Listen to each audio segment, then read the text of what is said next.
On a few of the videos you've discussed about the anger that you've had inside of yourself. And so you've referred to when you used to hit dad, or I could punch somebody, or things like that. And looking at that as being turned in anger, when you want to express anger towards others, but you actually don't, you turn it in. Do you want to discuss more of what you know? Yeah, because although I say, and I do say it a lot, that I could punch somebody, or that's my way of, and I would never hurt anybody, and I would never do it. But that's my way of saying that, because I'm not articulate about expressing myself or how I feel or anything. That's just my way of saying I've got this build up of really not good energy inside, that something's triggered this response. Like I've mentioned it when I've been at the gym and somebody's been breathing heavily. I've said that it's triggered a response, so I either want to punch them to make them stop, or I either want to run away. Normally I run away, but there's sometimes when I'm like, no, you can do it, it's only somebody breathing. And I can talk to myself and say, it's linked with what happened when I was little. I can, it's not happening now. But that build-up of energy and that trick is like, no, I do want to punch them. I've got to remove myself from this situation. And really, that's just that.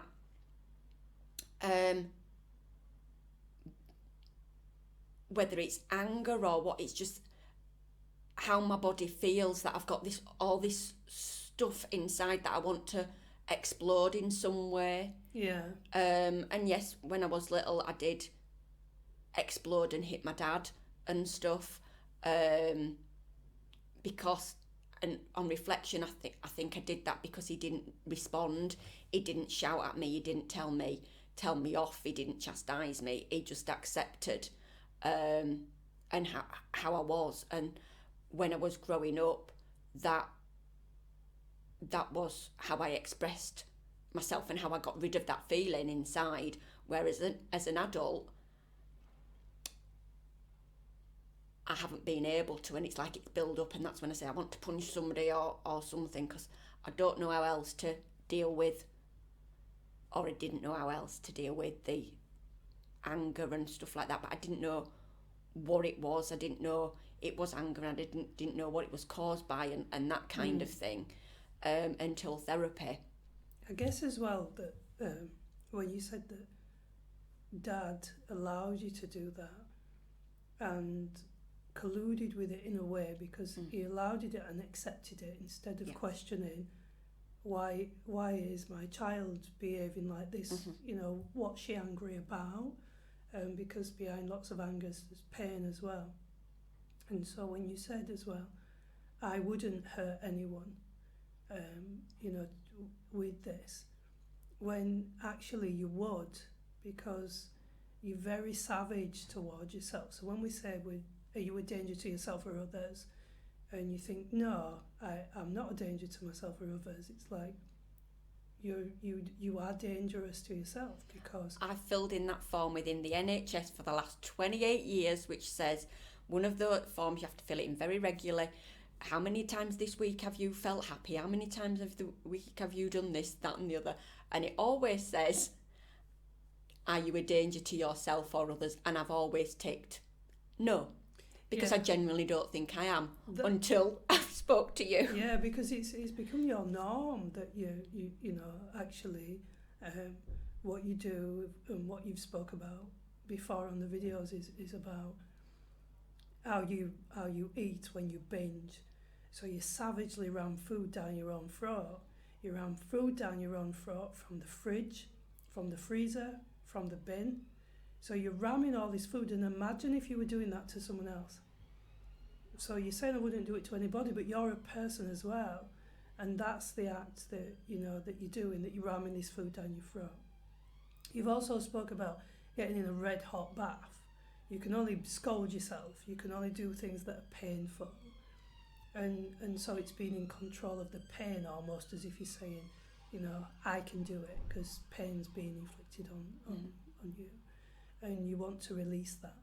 And I can only, and some situations like the bath, I can only have a bath if it makes it tolerable to have that process of being with no clothes on, and to be fair, even when I have a bath, I'm like a biscuit, you just dunk in and dunk out. It's not about enjoying it, it's not about relaxing, it's not about washing or anything, it's just for me to say, I've done it. I can dunk myself in scalding water, out, and that's it. Yeah. But yeah, I wouldn't do those things to anybody else. And if somebody else were doing those things, I'd be saying that it's not good, but it's something that I do normally. Yeah. And because you do it normally, what you're saying is, actually, I'm not a danger to myself, but you were, because, you died a couple of times because of your eating disorder. And so it's that looking at what you've normalised. And so when you ticked the box, it was because that was normal for you. Yeah. It wasn't dangerous. Yeah. And actually, quite often we do things that are normal because everybody else is doing them, but ultimately we're hurting ourselves. And we do it all the time. We do it when we don't know we're doing it. And I think because it was normal to me, I didn't raise it with anybody. So all throughout my medical notes for the last 20 years is no evidence of self-harm, no evidence of self-harm, apart from the eating disorder. But the other things that I still do and have done since I was a child, like the hot water and the burning myself on radiators and things like that, I never told anybody about them because they were just normal everyday things for me. They weren't an issue. And it's like when I talked to you and when I spoke to my psychiatrist and she gave me a leaflet only a few years ago about a self-help group for people who self-harm, and I'm like, what are you giving me that for? And she's like, well, what do you call what you're doing to yourself? Yes, I starved myself to 4 stone, and when I was 20, on the other hand, I'm eating 40,000 calories in half an hour and being ill, physically ill. And I burn myself, and all these other things that I do. And even down the way to that, I speak to myself, that I've talked about the voice, how it speaks to me, and it's so derogatory and awful. I could not utter those words to anybody else. And I think that's the, when I said that society does it because everybody else is doing it. So when you have a critical voice in your head, the majority of people have the critical voice, which, as I say, is the egoic thinking or are evil. And it will tell you all kinds of things, that you're too fat, you're too thin, you're ugly, they're laughing at you, they don't like you, there, and it goes on and on and on. Because this voice that we have is what we've been programmed with, and it thinks it's correct. It will always tell you it's right. It will always say, I know what they're thinking. It will always think that. Look at her, she thinks she's better than you. Look at them, they think that. They think they know that. And that, as it's doing that, it's always saying that it's right. And it's whether you elect to listen to the voice because you think that you're the voice when you're not. The voice is a recording from your environment. And so if you think about that in itself, that the recording from the environment, that means that wherein, as we say in therapy, people react normally to an abnormal situation, then your environments become abnormal. Yeah. And there is lots of it. So when you see... That was really helpful to understand that I was behaving normally due to what I'd experienced. Again, that was one of the things that you've said that's really key in me understanding it's not me who's disordered, it's not me who's damaged, I have been. Yeah, so you're reacting to that. And that can be the same for anything. So if you think about the majority of things that we're going to watch on TV is bad news. It's bad news, it's about murder, it's about killing, even in cartoons there's killing, hurting each other, it's all about all that. And you think, where did all these thoughts come from? It's like, well, you're feeding yourself it psychologically. Because every time you watch these things or you allow your children to watch them, they're being programmed with this. And so, so it's like we don't look at that, what we're doing to ourselves, psychological junk food that we're having. And then the physical junk food that we eat as well. Well, everybody does it, so it must be okay. Well, it's actually not. So then it's not okay because, people are more illnesses now than before, and it's not because we're defective. It's like, let's have a look at what we're putting in. So if you have, as I say, if you've got shit in a bag, that's all you're going to get out of it because that's what you put in. And it's very simple. It's like, what are we putting in our bodies and our brains on a daily basis? And then you might find the answer to why you, or some of the answers to why you're not well, or why we think certain things about ourselves. So if you think that you're not good enough in life, then you're not going to take many steps in it.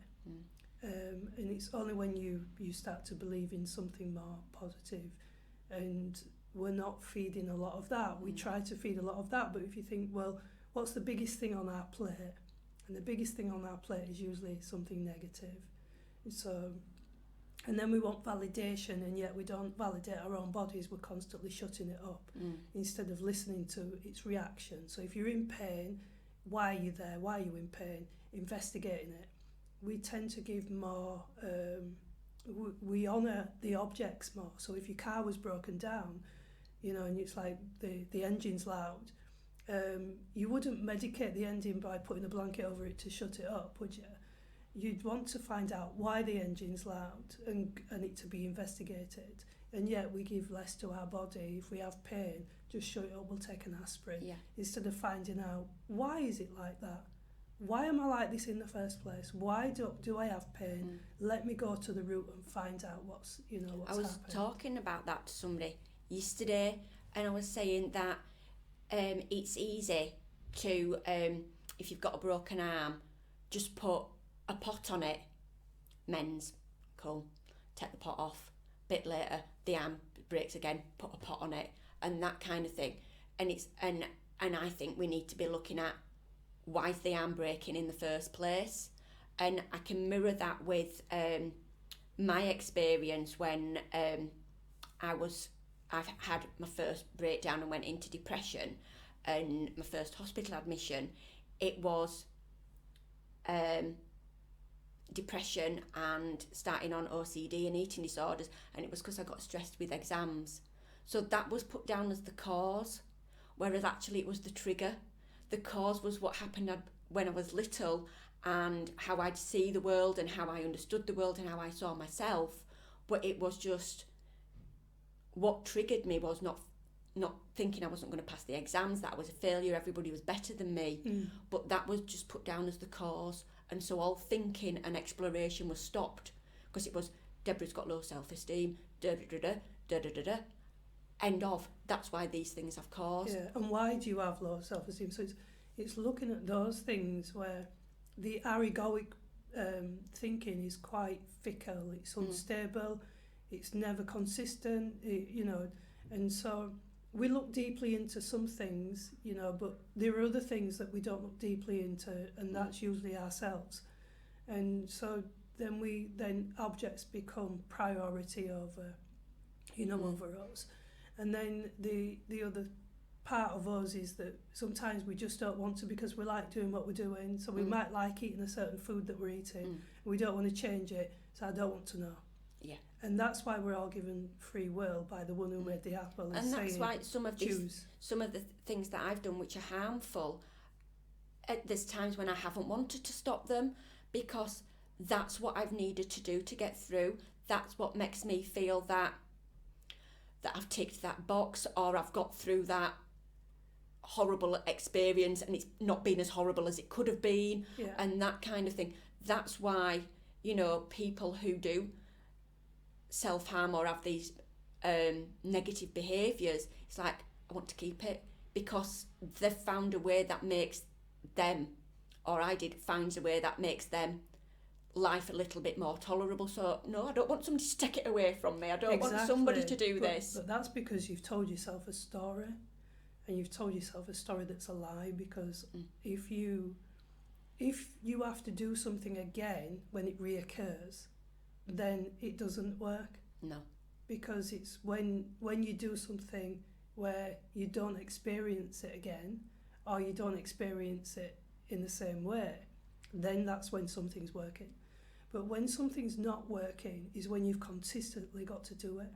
If you have to keep doing it, if you have to keep doing your maladaptation, if you have to keep doing that all the time, that means that that's not working. When something works, it's when you stop. I do this a couple of times and I'm done, stopped, yeah, that's it, it's done. So, you know, quite often we'll tell ourselves that if I keep doing this, you know, it'll make me feel better. Well, no, it won't if you have to keep going back for more. What are your thoughts on, like, the only phrase I can think of is like going cold turkey. I know when I was right in the midst of my exercise addiction as a way of coping, and was doing so much at the gym and that kind of thing, and it was linked to both OCD, doing it at a certain time to a certain number and on all that kind of thing, but it was also linked with the eating disorder, burning calories and that kind of thing. I know once I said to the psychologist that I was seeing, I'm just going to stop going to the gym. That'll stop it, won't it? That'll cure me addiction. And he said, well, what are you going to replace it with? As in, what coping mechanism are you going to use now? Do you agree with that? Or is it about just like, no, you shouldn't be doing it, just stop it? Well, I do agree with that, because that's in essence what I've just said, that, and you've said it as well. It's like, if you don't find the root cause, then why would you stop trying to cope with it? So if you lose your coping mechanism, you've still got the root cause. Yeah. So you can stop the coping mechanism if you want, but you will find something else to cope with it. Is that why I went from anorexia nervosa to atypical anorexia nervosa to binge eating disorders? Because although I was getting help with the eating disorder, it wasn't looking at the cause, so it morphed from one eating disorder to another. Yeah, and that's what you experienced, because you'd said that as well on the previous video, that actually your eating disorder changed because no one had looked deeper at child abuse, so, or the child rape, should we say, because of the words that you prefer. So it is that, you know, let's find the root cause, and then you won't need to have something instead. If you don't have a pain, you don't take a painkiller, do you? No. So it's that, well, if I don't have it, then I don't need to. Yeah. And sometimes they can be a thing in themselves, they can become a thing in themselves. I've gotten so used to. And what we do is, sometimes we don't learn growing up how to deal with our own emotions.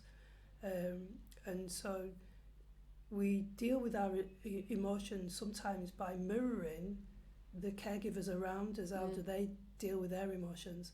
And if they deal with their emotions with a maladaptation, then that's what you might pick up and say, okay, you deal with it like that. So, or sometimes we just don't talk about that stuff. It's just like a light bulb moment. Is that like how I picked up? Like my dad didn't. It was very accepting. He said, I'd rather she do it to me than anybody else, but swept it under the carpet really, as if it was okay. It's not okay, but we're going to accept it. It's part of who she is, so we'll accept it, and not sort of like, I can't remember growing up having conversations about feelings or about things that I like or don't like, or with my parents I used to be kicking and screaming every day, being dragged to school because I didn't want to go, and it was just my behaviour was dealt with rather than looking at why I didn't want to go. And it's looking at that and saying the way that the world works, or how we've made it work, is unfortunately we send children to learn in factory machines, and they go there having to deal with everybody else's egos. So when their young brains are just developing, they have to deal with everybody else's brain and all their behaviours that go along with it. Whether you're a child or an adult, you can still have to cope with an adult's unhealthy relationship in a school or any environment.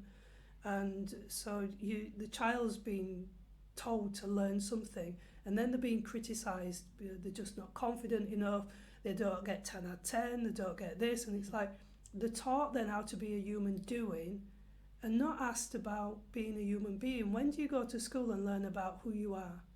Who are you and why are you on this planet? To learn about your thoughts and your feelings. To learn about, the other thing is anxiety separation. So, years ago there was they did studies and they go around studying different cultures and things like that. I think it was a study in Africa or somewhere like that, and there was a report that said these savages have their children with them all the time on the backs or whatever, and they play around on the floor with dogs and things like that. And we need to teach these savages how to be civilized. It was a French person, I can't remember his name, how to be civilized. And so the way to be civilized in the West is to separate your child from the parent. And so they get separated, and now they get separated at even younger age. Well, children that get separated from the parent for certain lengths of time when they don't want to and they're not used to it, that's why they're crying, and then they have to stop crying and get used to it. They're left with separation anxiety. And so separation anxiety can be with you for many years after. In fact, unless you know about it, it can be with you the whole of your life. So people have difficulty then. Sometimes endings or saying goodbye can be quite difficult. Can't do endings. Exactly. Nightmare. Yeah, so some people don't want to end. And you can see sometimes endings at office parties. Yeah. So people that don't like endings. Yeah, at work I've just gone, right, bye, see ya. You've worked with somebody 10 years and I can't. And you just, see ya as if I'm seeing you tomorrow, sort of thing.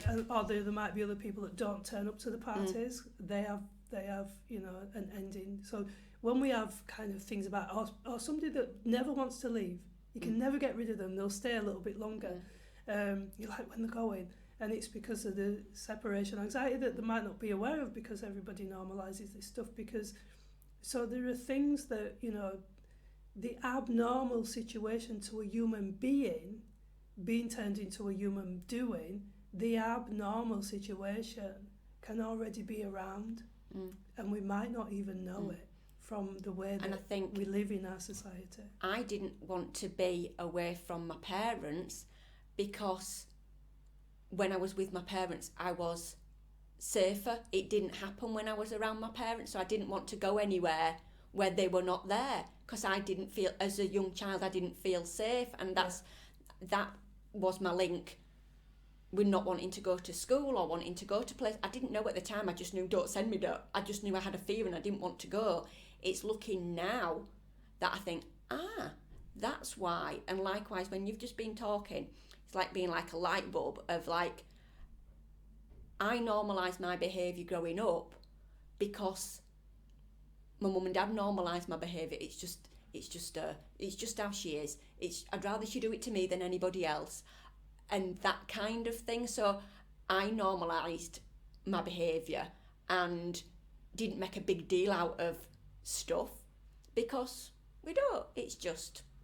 And that's what people, it's like when children get blamed for stuff, or I don't know why they behave like that because I've never treated them any different. It's like, actually, it's how they interpret that. And children, it's like they usually get stuff from the parents. And so when they say, I don't know why they behave like that, it's like they behave like that because they've mimicked it from you, but you just might not see your own behaviour. Or your egos love to deny everything. It loves to deny everything that you do. So some people say, I don't eat that much, and it's like, you've been eating all day. But then they'll get angry because the ego wants to defend itself, and it'll tell a story in the mind and things like that, and that's how it goes. So quite often when you look at you and then you look at your outside world and how that behaves, you can see how, we don't really want to look at the reality picture. We just want to, we're in the ego too much, we're in too much of it. If there's a war outside, when you hear about wars on TV and things like that, well, then there was a war in somebody's head, because the things outside of us is our projections. If it was true, then the animals would be warring, and they're not. It's because we tell stories. We're storytellers, and we make our stories true based on our beliefs about ourselves and others. Sometimes you might capture your made-up story. For instance, if people do it often on text, and then they get, quite angry at the person and fall out over a text, and then the person says, I wasn't sending to you with that with that frame of mind. It was actually a joke.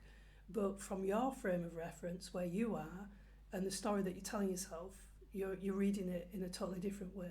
This is a sort of good example of that, but maybe not. Okay. I'm just thinking, last week or the week before, I got a letter from the pharmacist at my medical centre, and it was a generic letter saying that my cholesterol was high and I had to stop eating cakes, buns, bread, butter, and a long list. And we'll review it again next year. I'm sure the intention was to be informative and awareness raising and that kind of thing. From my interpretation, I interpreted something completely different. I felt I was being criticised. I felt that I was being judged, that I was being told it's really easy to stop having a binge eating disorder, just don't eat these things. I felt I was being told that I wasn't trying hard enough. And I felt all these emotions, which actually triggered some quite severe binging, but the intention wasn't there in that letter, but it's how I interpreted it from my experience. And I was really quite upset for a good long time about that letter, although I'm sure that person who sent it was wanting to be informative and awareness raising and wanting me to take some responsibility for my health. But it's kind of a paradox in itself, because we don't take responsibility because we've been taught to relinquish our responsibility to others. So if you're unwell, go to the doctor. Yeah, so some people feel validated by going to the doctor. They say, I've got depression, and they've just validated that. I feel good now, I've got a label. Yeah. And then the other, because we just can't do things for ourselves, so we need other people. So we're not equipped, even though we are equipped. We're not equipped with stuff. So it's like, and then we can't brush our teeth properly. There's a dentist. The dentist will do that. Then we can't do our own hair. We've got an hairdresser for that. We can't go and be hunter-gatherers how we used to be and get our own food. We've got a supermarket for that. So it's everything to render us useless, really. And so how are we ever going to have beliefs about ourselves that we're capable human beings who could do more than we believe that we can if we've got all these things that kind of do it for us? We can't even warm our own bodies up. Well, we'll light a fire and that can do that. And you can't wash your clothes really anymore, so we've got a machine that can do that. I'm not saying some of these things aren't helpful, but we do tell ourselves a paradox of a story is, I want you to take responsibility for yourself. So I'm going to send this letter out, but I'm not going to send it out to you as an individual.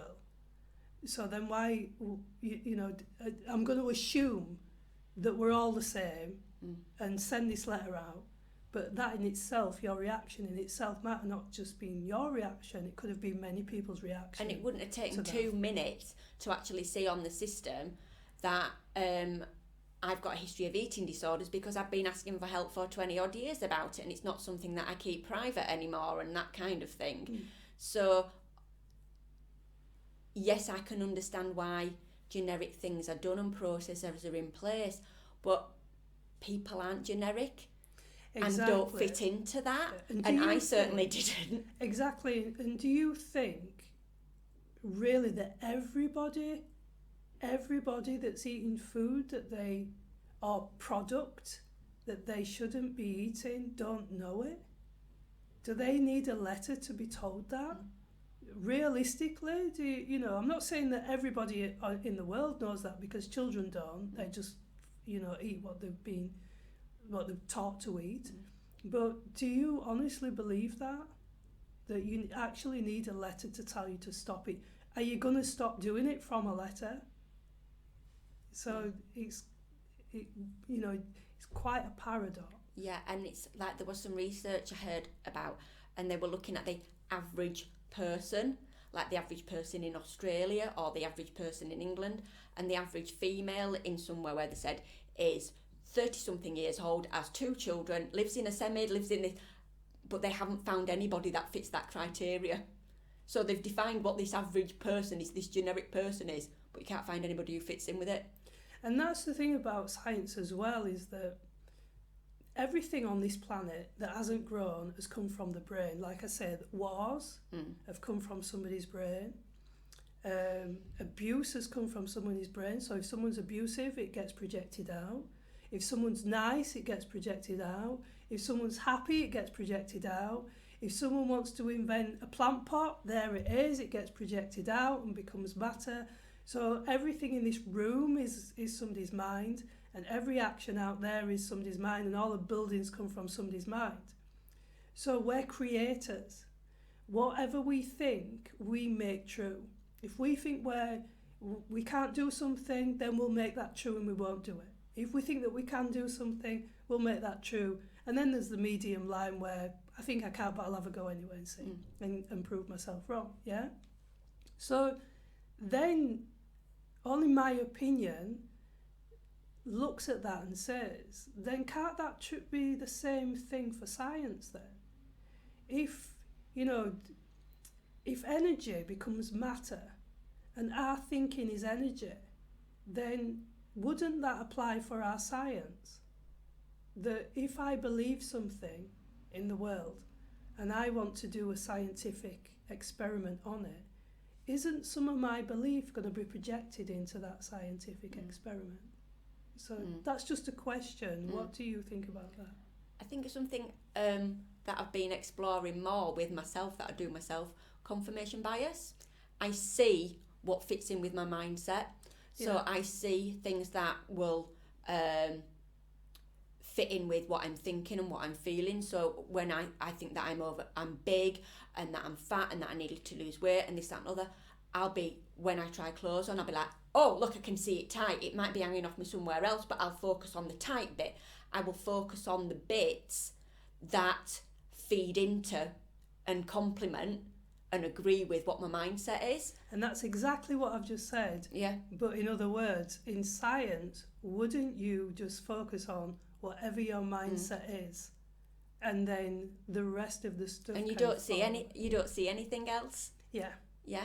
That's what you see, and that's what you gather. You gather it. And I'm not saying in some situations it's not different, but ultimately, do we usually get the answer that we want? Yeah. So, it's again, it's quite a paradox in the egoic thinking. In our egoic thinking, as it isn't stable, it lies to us all the time, and so if it lies to you, then it lies to others. And quite often, when you look around at all the things that it says, so you can stand for waiting for a bus and it says it's coming at this time, and it lies. And we set things up, don't we, for us to fail in the egoic thinking, in that it will tell you something, but then you can see, I wanted to tell them the time to stand there to wait for the bus, but actually it's not true. Oh, I'm very good at looking for things that fit my mindset. So I think that I'm stupid, or that I'm ugly, that I'm not as good as everybody else. So I will look at where somebody's done something better than me and go, well, told you I were rubbish, told you I couldn't do that, told you and I will purposely look for information that fits it, or interpret information like that letter. I interpreted it as that it was being critical towards me. So yeah, it's quite very extremely powerful, is that inner voice that talks to you all the time, that's there all the time. It can be quite brutal, going back to this first conversation. Exactly, that and if you think about, is the loudest voice the one that's correct, or is it the loudest voice the strongest, or is it just the loudest voice that we hear the most? Yeah. And so when you look at that, you say, actually, the egoic voice that you listen to is a recording of events in your life. The brain wants to keep you safe, so it says, don't do that, don't stand outside this prison, don't be doing that. So what it does is, it says all these things to you because it's recorded them from your past experiences, but it's not actually talking to you. It's a recording that's in your head that talks to itself. Shall I have a ham sandwich? Shall I have a jam sandwich? Shall I do this? Shall I do that? Shall I do... Oh, do I want to do that? I don't know if I want to do that. That is your ego. It's like a commentator. Every time you go anywhere, you could go for a walk and go, oh, look at that. What's she wearing? That's quite funny. And it's that chattering voice. It's judgmental. It can be narcissistic. It's self-absorbing. It thinks it's always right and things like that. But is it really talking to you? No. Because it lies. Because it lies. And it doesn't change even when things change, but you actually show how much it's lying, it'll still carry and then on. when it lies to you, then does it apologise and go, do you know what, I got that wrong, I'm sorry? No. No, because it's just a recording, so it's not actually talking to you. And then what do you think happens when you stop believing it? When you say, I used to believe that, and now I don't believe that anymore. So it stopped. Mm. So then it's not more powerful than you. No. And the other question to that is what I often ask, then who are you? I'm that thing, that person, that whatever, that is without those influences. So you're not a thing, you're nothing. Yeah. Yeah, so you're nothing, you're an energy. But you are not the body, and you are not the chattering voice, because you're the one that observes the chattering voice and looks at it. Yeah. And you're the one that reports back and tells me what it says. Because if I was it, I wouldn't be able to hear it. No, and that's it. And when I say to you, quite often when I say to people, where do you have that energy feeling? Where does your stomach feel that awful feeling? Not one person goes like this and looks down to their stomach. No one does that. A child might do that, but an adult does not do that. And you don't have eyes inside your head. So who is the one that goes into your stomach to observe the feeling? Me. Exactly, because you're an observer and your energy and you inhabit, this is your car. Yeah? And when you feel the car rattling, yeah, it's like that, but we feel it rattle so close that we think this is me. It's like, no, it's not, because you didn't put these words, these awful words, into your own head. You did not put them there. And so they was put into you, and they was put into the person that putting them into you, and they was put into that person, and it just goes on generation after generation, passing down information that is good, bad or indifferent, and then all that plays back. But the loudest voice that we hear on a daily basis is a fear-based voice, is a nasty-based voice, is a murdering-based voice, is all those awful things that we hear in society or that we watch on films that play back to us. But does it make them all true? No, we do. So therefore, we could make fantastic things true equally. So it's taken a hell of a long time, but I've completely changed how I think, feel and behave. I've got a long way to go, but just reflecting back from where I've been, that I couldn't even sit down because it wouldn't burn a calorie, and I was so fixated that I was being punished by God. Yeah, I've changed. Yeah, and God does not punish anyone. That's why he gives us free will. We do. I don't know anyone that could say that God came and punished them, but I know loads of people that can say human beings did. Yeah. And so, you know, we tell this story about God as you did, that he was punishing you, and he's probably like, yeah, what to do with me? But that's what we're told. Yeah. And just because we're told something, and even what I'm saying, doesn't mean it's true. You have free will to find out and investigate inside yourself. Yeah. Not from someone else outside, no matter what job, position or title somebody has. It's that isn't them anyway, it's just a title that we made up. So you say, oh, who are you? And it's like, I'm a psychotherapist. And does it mean anything? Not really. It just means that I can sit here and do this job with you, and that's all that means. It doesn't mean I'm superior. It doesn't mean I know better than anybody else on the planet. It doesn't mean any of that. And that's the same for every single human being.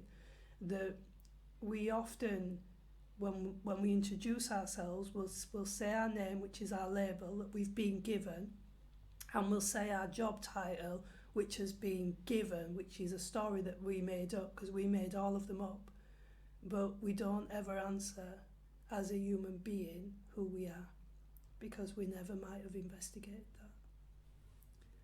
Are you okay to end there? Yeah.